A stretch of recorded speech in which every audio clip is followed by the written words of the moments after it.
आमदार प्रताप सरनाईक यांच्या संकल्पनेतून तयार करण्यात आलेल्या नळपाडा येथील पहिले सुपर स्पेशालिटी सरकारी कॅशलेस हॉस्पिटल पुढील आठवड्यात होणार सुरू। सर्व वैद्यकीय उपचार व मोठ्या सर्जरी सरकारी योजनेतून मोफत केल्या जाव्यात यासाठी आमदार प्रताप सरनाईक यांच्या संकल्पनेतून मीरा भाईंदरच्या धर्तीवर घोडबंदर येथील नळपाडा येथे 150 बेडचं सुपर स्पेशालिटी मातोश्री इंदिराबाई बाबूराव सरनाईक या नावाने कॅशलेस रुग्णालयाची उभारणी करण्यात आली आहे। त्याचं उद्घाटन पुढील आठवड्यात मुख्यमंत्र्यांच्या हस्ते करण्यात येणार आहे। ओवळा माजुडा विधानसभा मतदारसंघातील लोकमान्य नगर, वर्तकनगर, भीमनगर, शिवाजीनगर, ओपन येऊर आदिवासी पाडे रोड आणि आजूबाजूच्या परिसरातील सर्वसामान्य नागरिकांना या कॅशलेस रुग्णालयाचा फायदा घेता येणार आहे। घोडबंदर रोड नळपाडा येथील हॉस्पिटलची इमारत महापालिकेच्या माध्यमातून बनवण्यात आली आहे। या इमारतीत हे कॅशलेस हॉस्पिटल ठाणेकर नागरिकांच्या सेवेसाठी सुरू करावं असं आमदार प्रताप सरनाईक यांनी ठरवलं। या हॉस्पिटलच्या इमारतीत सर्व आधुनिक मशिनरी आणि हॉस्पिटल सुरू करण्यासाठी आवश्यक वैद्यकीय उपकरणं खरेदी करण्यासाठी मुख्यमंत्री एकनाथ शिंदे यांच्याकडून आमदार सरनाईक यांनी 25 कोटींचा विशेष निधी मंजूर करून आणला। या सुपर स्पेशालिटी हॉस्पिटलचं व्यवस्थापन एका सेवाभावी संस्थेला देण्यात आले। महात्मा फुले जनआरोग्य योजनेची ज्यांना माहिती आहे अशा संस्थेला हे हॉस्पिटलचं व्यवस्थापन देण्यात आलं असून सर्व स्टाफ आणि हॉस्पिटलचं व्यवस्थापन ही संस्था सरकारच्या मार्गदर्शक तत्वांप्रमाणे सांभाळणार आहे। लाखो रुपये जे ऑपरेशनसाठी बाहेर लागतात अशा मोठ्या सर्जरी येथे मोफत होण्यास आता सुरुवात होणार आहे। गरजूंना औषधही मोफत देण्यात येणार आहेत। 24 तास हॉस्पिटल गरजूंना सेवा देणार आहे। हे कॅशलेस हॉस्पिटल असल्यानं पेशंटच्या साध्या तपासणीपासून विविध टेस्ट करणं आणि डॉक्टरांचं कन्सल्टिंग, पुढे आवश्यक असल्यास ऑपरेशन, त्यानंतर पुन्हा पुढील सर्व उपचार अशा सर्व आरोग्य सुविधा मोफत मिळणार आहेत। हे हॉस्पिटल म्हणजे गरीब गरजू रुग्णांसाठी एक वरदान ठरेल असं आमदार प्रताप सरनाईक यांनी सांगितलं। ठाणे शहरातील हे हॉस्पिटल लोकांच्या सेवेसाठी सज्ज झाले। ठाणे शहरातील दुसरं तर महाराष्ट्र राज्यातील तिसरं सरकारी कॅशलेस हॉस्पिटल आहे। महात्मा ज्योतिबा फुले जनआरोग्य योजनेअंतर्गत हे कॅशलेस हॉस्पिटल चालणार आहे। राज्य सरकारच्या महात्मा फुले जनआरोग्य योजनेअंतर्गत सर्व उपचार, कार्डिओलॉजी, एन्जिओप्लास्टी, बायपास, हृदय शस्त्रक्रिया, ब्लॉक बदलणं, पेसमेकर बदलणं अशा मोठ्या शस्त्रक्रिया, कॅन्सरवरील उपचार, त्याचप्रमाणे इस्पितळात रक्त तपासणी, हेमॅटॉलॉजी, बायोकेमिस्ट्री चाचणी, ECG, sonography, 2D echo, Holter, PFT, X-ray, cat scan, CT scan, screening, uro शस्त्रक्रिया, न्यूरोसर्जरी जसे की craniotomy, haematoma, evacuation, spine surgery, laminectomy, स्त्रीरोग शस्त्रक्रिया अशा शस्त्रक्रिया इथे होणार असून या सुविधा विनामूल्य स्वरूपात पिवळ्या, केशरी तसंच शुभ्र शिधापत्रिका धारकांसाठी सरकारी योजनेअंतर्गत उपलब्ध होणार आहेत। महात्मा ज्योतिबा फुले योजनेतून होणारी वैद्यकीय मदत 1.5 लाखांपासून 5 लाखांपर्यंत नेण्यात आल्यामुळे ओवळा माजुडा विधानसभा मतदारसंघातील या दोन्ही हॉस्पिटलच्या उभारणीसाठी मुख्यमंत्री एकनाथ शिंदे यांनी कुठल्याही प्रकारच्या निधीची कमतरता पडू न दिल्यानं नळपाडा येथील हॉस्पिटल बांधून पूर्ण झालं आहे। हॉस्पिटल ओवळा माजुडा विधानसभा मतदारसंघातील लोकमान्य नगर, वर्तकनगर, भीमनगर, शिवाजीनगर, उपवन, येऊर येथील आदिवासी पाडे, वसंत विहार तसेच घोडबंदर रोड आणि आजूबाजूच्या परिसरातील सर्वसामान्य नागरिकांनी या आरोग्य सेवेचा लाभ घ्यावा असं आवाहन प्रताप सरनाईक यांनी केलं आहे।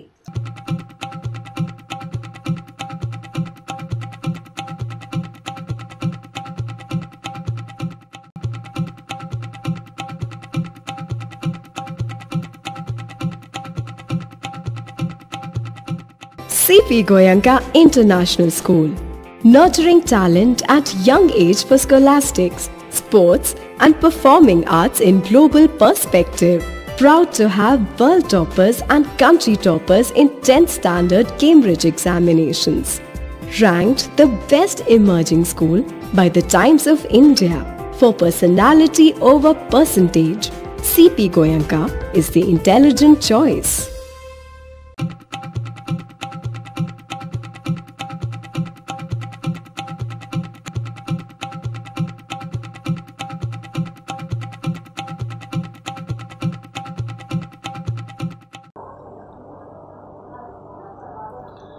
कळव्यातील सहकार विद्यालय या खाजगी शाळेतील 5वी आणि 6वीच्या विद्यार्थ्यांना शासनाकडून दिल्या जाणाऱ्या शालेय पोषण आहारातून विषबाधा झाल्याचा प्रकार मंगळवारी दुपारी घडलाय। शासनाकडून सर्व सरकारी आणि खाजगी शाळांमध्ये बचत गटाच्या माध्यमातून शालेय पोषण आहार दिला जातो। या शालेय पोषण आहारात मुख्यत्वे करून खिचडी दिली जाते। कळवा येथील सहकार विद्यालयात दुपारच्या जेवणात या विद्यार्थ्यांना मटकीची आमटी आणि भात देण्यात आला होता। मात्र मटकीला वास येत असल्याच्या तक्रारी मुलांनी केल्या।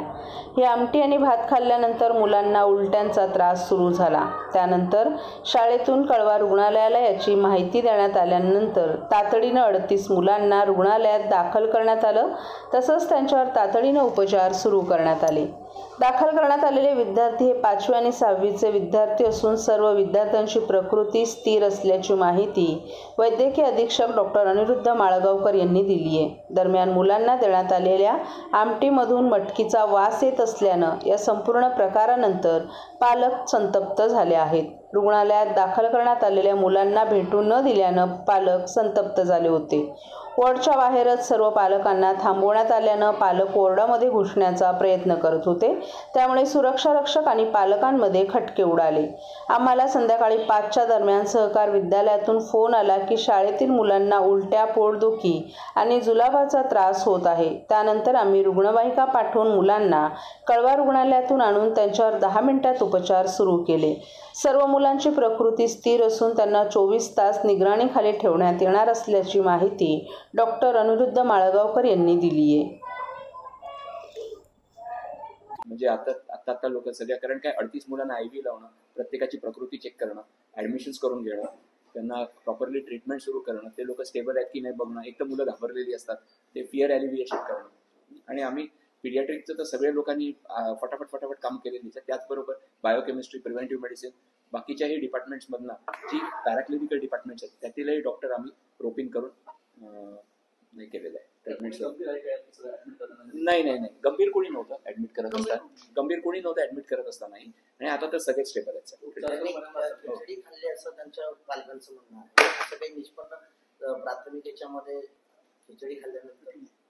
सांगणं अजूनही आम्ही ट्रीटमेंटच करत आहोत। डिटेल्ड हिस्ट्री झालेली नाहीये, सगळी शाळेतलीच मुलं, त्याच्यामुळे एकत्रच अन्न काहीतरी गेलेल्याचा प्राथमिक अंदाज आहे। 6वीतली आहेत मुलं।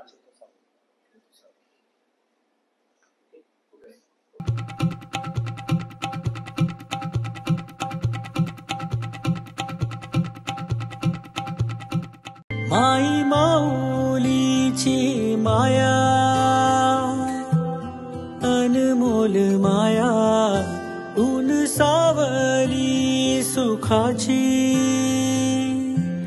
ममतेची छाया तुला आठवतो, मनी साठवतो, दिसे आसवात ही तुम्हाला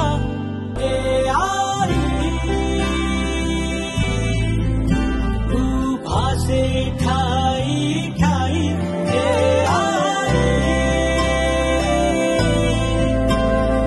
भासे ठाई ठाई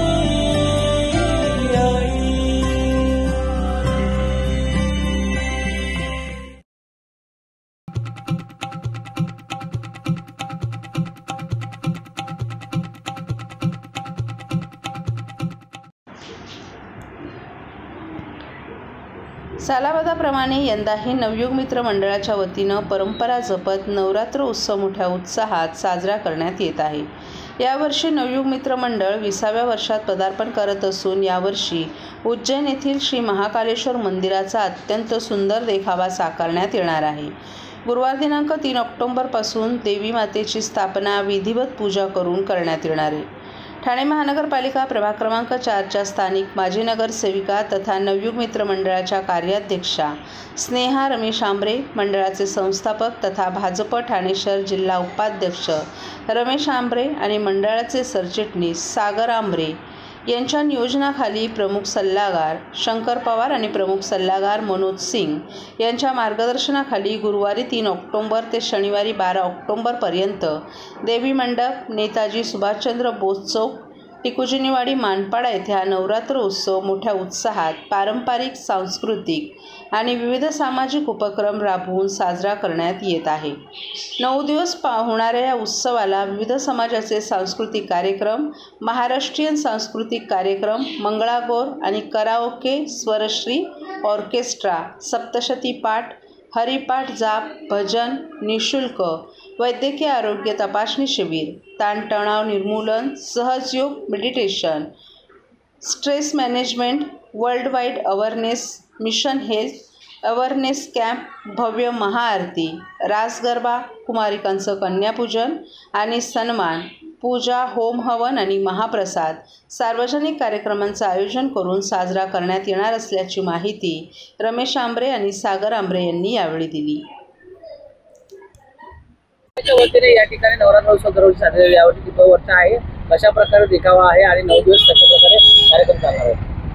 गेले 20 वर्ष नवीन मित्रमंडळ याच्या माध्यमातून आम्ही नवरात्र उत्सव करतो. इथे दहीहंडी उत्सव, नवरात्र उत्सव आणि समाजकार्य हे करत असतो.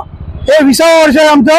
आम्ही ह्यावेळेस महाकाल उज्जैन यांची त्या मंदिराची प्रतिकृती आम्ही इथे साकारण्याचा प्रयत्न केलेला आहे आणि लोकांनी भक्तिभावाने त्याची पूजा करावी आणि दर्शन घ्यावं अशी मी विनंती करतो. तसेच विविध कार्यक्रम आहेत. आम्ही पहिल्यांदा असा प्रयत्न केला आहे की प्रत्येक समाजाला एक दिवस, सिंधी समाज असेल, तेलुगू समाज असेल, आपले उत्तर भारतीय असेल, बंगाली समाज असतील, पंजाबी समाज असतील, गुजराती समाज असेल, आपलं महाराष्ट्रीयन कल्चर जी आपली संस्कृती आहे ती आम्ही इथं दाखवण्याचा प्रयत्न केलेला आहे आणि 9 दिवस विविध कार्यक्रम प्रत्येक दिवशी एका समाजाला आम्ही येऊन कार्यक्रम करणार आहोत. भारतीय जनता पार्टीचे माननीय माजी मुख्यमंत्री व सध्याचे उपमुख्यमंत्री देवेंद्र फडणवीस साहेब आणि आता सध्याचे आपले राज्याचे मुख्यमंत्री एकनाथजी शिंदे साहेब हे मेन प्रमुख दोघे नेते आहेत. ते येणार आहेत आणि अजितदादा पवार यांनी आम्हाला सांगितलेलं आहे की ते येणार आहेत. आणि बाकी खासदार नरेश मस्के असतील, आमदार निरंजन डावखरे असतील, संजय केळकर साहेब असतील, प्रताप सरनाईक असतील, हे सर्व जे आपले जवळचे लोक आहेत आणि जे आपले नेते आहेत ते इथे आवर्जून उपस्थितीला होणार आहे. कोणकोणते कार्यक्रम अजून या नवरात्रमध्ये महिलांसाठी? आम्ही इथे मेडिकल कॅम्प आहे 1 दिवस.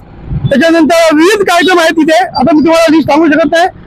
विविध कार्यक्रम मराठी सांगितलं बोलणं असेल, मराठीची आपली संस्कृती असेल, प्रत्येक कार्यक्रम इथे ठेवलेले आहेत. आणि मेडिकल कॅम्प अख्खा दिवस आहे. ते फडणवीस साहेबांनी त्यांनी स्वतःहून त्यांचे जे संस्था आहे त्यांच्या माध्यमातून दिलेलं आहे. माझा मुलगा डॉक्टर सागर आंबरे तुम्हाला त्याच्यावर सांगेल.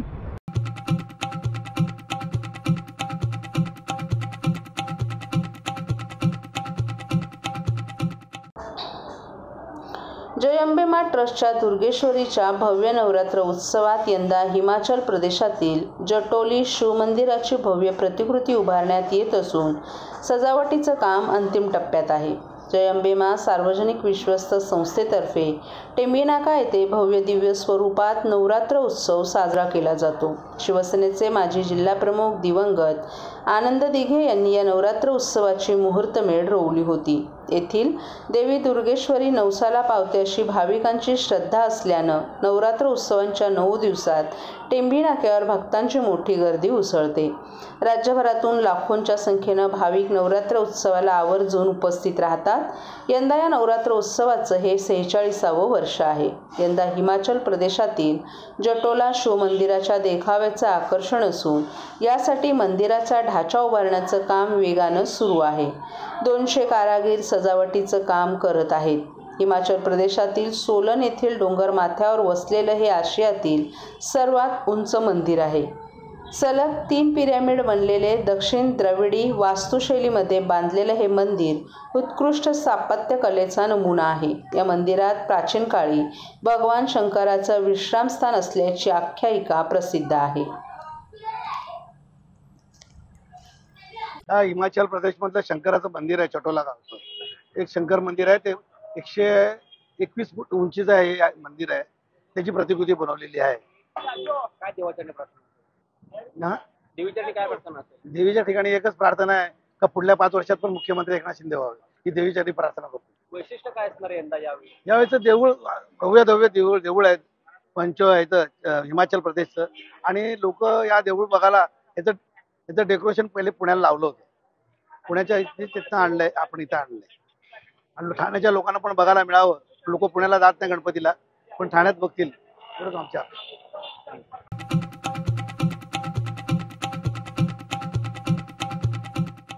महाराष्ट्रातील भगिनींना आधार देणारी राज्य शासनाची मुख्यमंत्री माझी लाडकी बहीण योजना. या योजनेअंतर्गत अल्प उत्पन्न गटातील 21 ते 65 वयोगटाच्या भगिनींना मिळणार दरमहा 1500 रुपयांची मदत. अर्ज करण्यासाठी 31 ऑगस्ट 2024 पर्यंत मुदतवाढ. कुटुंबाचं वार्षिक उत्पन्न 2.5 लाख रुपयांपेक्षा कमी असलेल्या महिला पात्र. कुटुंबाकडे पिवळं किंवा केशरी रेशन कार्ड असल्यास उत्पन्नाचा दाखला आवश्यक नाही. पांढरं रेशन कार्ड असेल किंवा रेशन कार्ड नसेल तर कुटुंबाचं वार्षिक उत्पन्न 2.5 लाखांपेक्षा कमी असल्याचा दाखला आवश्यक. योजनेसाठीचा ऑनलाईन अर्ज नारी शक्ती दूत ॲपवरून किंवा पोर्टलवर भरता येईल. ज्या भगिनींना ऑनलाईन अर्ज भरता येत नसेल त्यांच्यासाठी अंगणवाडी, ग्रामपंचायत, वॉर्ड ऑफिस, सेतू सुविधा केंद्रामध्ये किंवा आशाताई बचत गटाच्या CRP यांची मदत उपलब्ध. आता आपल्याला अभिमानानं म्हणता येईल, सुखी आणि सुरक्षित आहे माझी लाडकी बहीण. मुंबईच्या भांडूप परिमंडळात पंतप्रधान सूर्यघर योजनेला नागरिकांकडून मोठा प्रतिसाद मिळत आहे. या योजनेत 600 घरांनी त्यांच्या छतांवर सौर ऊर्जा प्रकल्प उभारलेत, ज्यातून त्यांना मोफत वीज मिळू लागली आहे. महावितरणच्या या परिमंडळात ठाणे शहरात 53, वाशीमध्ये 150 आणि पेणमध्ये 397 घरांनी सौर ऊर्जेचा फायदा घेण्यास सुरुवात केली आहे, ज्यामुळे त्यांच्या विजेच्या बिलात मोठी बचत झाली आहे. या योजनेत घरगुती कुटुंबांसाठी प्रत्येकी किलोवॅट सौर ऊर्जा प्रकल्पावर 30,000 रुपये अनुदान दिलं जात आहे. तसंच 3 किलोवॅट क्षमतेच्या पुढे प्रत्येक अतिरिक्त किलोवॅटसाठी 18,000 रुपये अनुदान मिळतं. सौर ऊर्जेच्या फायद्यामुळे नागरी भागातील कुटुंबही या योजनेकडे आकर्षित होत आहेत. महायुती सरकारच्या या निर्णयामुळे नागरिकांना मोठा आर्थिक दिलासा मिळत आहे आणि सौर ऊर्जेकडे ओढ वाढत आहे. विजेच्या बिलात बचत करून पर्यावरणाच्या रक्षणातही हातभार लागणार आहे.